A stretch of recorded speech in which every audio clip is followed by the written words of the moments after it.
Hi, I'd like to talk about quality of life versus standard of living. And this is an important distinction that a lot of people miss. And they think, well, we've got a good standard of living here in North America, and we've got to make sure that we maintain that. And oftentimes, standard of living gets in the way of quality of life. And certainly on a global practice, that's the absolute truth. So the question is, first off, what's the difference? And a standard of living is basically something that you get because somebody else has less of it. You're compared to other people in the world. So the more standard of living you have, the less standard of living other people must have. And if everybody had the same standard of living, nobody would care. And so that's the primary distinction. Another thing about a standard of living that a lot of people don't realize is if your standard of living is very high, like among the elite, that identifies, first off, the class structure that we have in the world, and secondly, it identifies that people have a number of people working for them. For example, if you have a high standard of living and you have a big house and you've got a swimming pool and 4 or 5 cars in your garage, you need people to wash the cars, you need pool people to take care of things. You probably got landscapers. So when you have that high standard of living, it's how many people do you have working for you? And even if you think you don't have people working for you, what about the people that are killing your animals for you so that you can eat meat at night? What about the people that are serving you when you do go to a restaurant or something like that? Those people are usually doing jobs that they don't want to do, but they have to do because they don't have a standard of living. Now, on the other hand, what if everybody had the same quality of life? And we'd have to assume that quality of life would have to be pretty darn good if everybody had the same.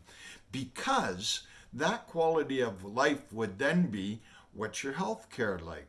What are your sleeping conditions like? What are your eating conditions like? What is your ability to learn what you want to learn? What is your family life like? What is your community life like? Do you feel safe where you go? And that's not police, because usually the more police that's around and the more police service you have, it identifies that there's a lower standard of living around that you feel the need to protect yourself from. So a quality of life is really something that we all wish we could have. And if you will, in the science fiction movies, that quality of life is usually what they have. There's a safety factor and there's not a real need to have other people doing your services for you because the quality of life is there. Now, how could we get a quality of life? If there was abundant food right nearby, for example, if there were large greenhouses right near your community. Most quality of living is experienced when it's in smaller communities, not in a large city. A large city can serve the elite quite well because they don't want to grow their own food. They want other people to do all of this for them. However, with a quality of life, what we achieve is that people are near their food production. They're near their family. They raise their own children. They don't have teachers and schools and other people teaching them things.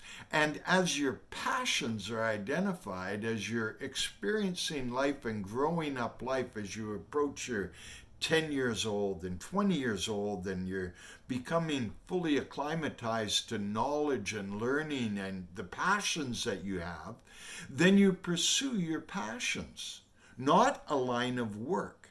That's a quality of life.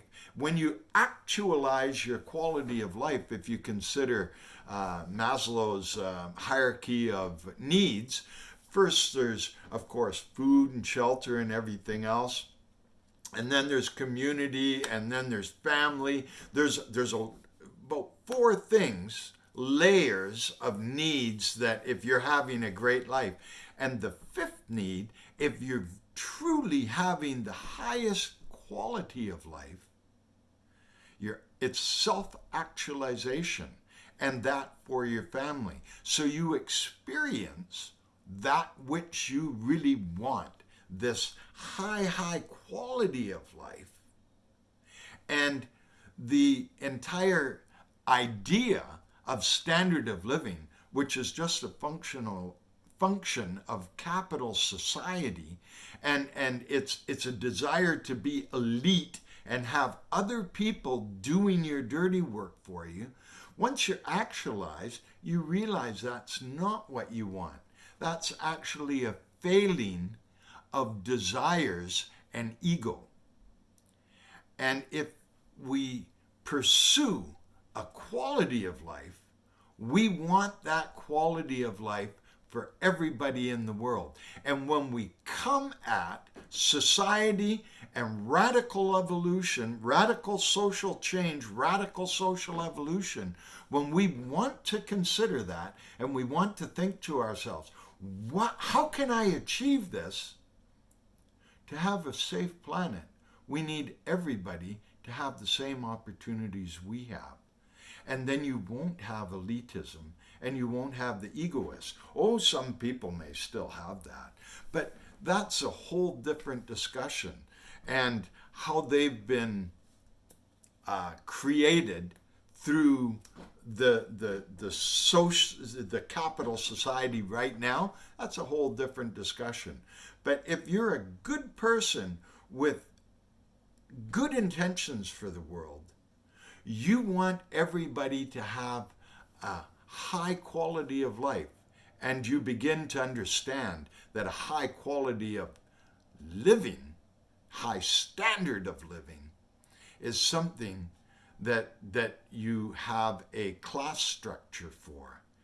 And most people that have good intentions for the world understand that class structure is the reason we have starvation, poverty, and sickness in many countries of the world. So those distinctions are very important moving forward for civilization itself.